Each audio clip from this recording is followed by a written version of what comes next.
AP ప్రభుత్వంలో మరో కీలక నిర్ణయం తీసుకుంది. తాము అధికారంలోకి వస్తే మెగా డిఎస్సి నిర్వహిస్తామని 2024 ఎన్నికల సమయంలో కూటమి నేతలు హామీ ఇచ్చారు. అధికారంలోకి వచ్చిన తర్వాత డిఎస్సి నిర్వహించిన ప్రభుత్వం దాదాపు 16,000 మందికి కొత్త టీచర్లుగా నియమించారు.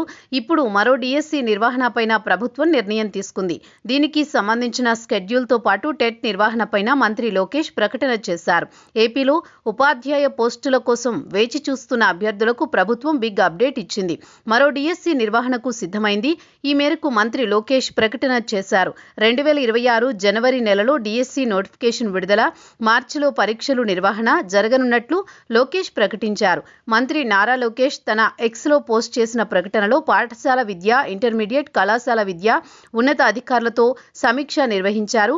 ప్రతి ఏడాది డిఎస్సి ద్వారా టీచర్ పోస్టుల భర్తీకి ఇచ్చిన హామీని ప్రభుత్వం కట్టుబడి కొనసాగిస్తోంది.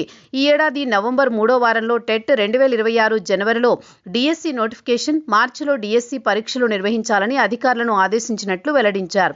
దీనికి కొనసాగింపుగా టెట్, డిఎస్సిలకు అభ్యర్థులంతా సన్నద్ధం కావాలి.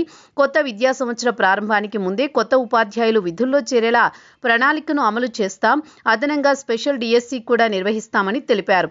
ప్రభుత్వం ప్రతి ఏడాది డిఎస్సి పరీక్షల ద్వారా టీచర్ పోస్టులను భర్తీ చేయడంపై కట్టుబడి ఉందని మంత్రి లోకేష్ స్పష్టం చేశారు.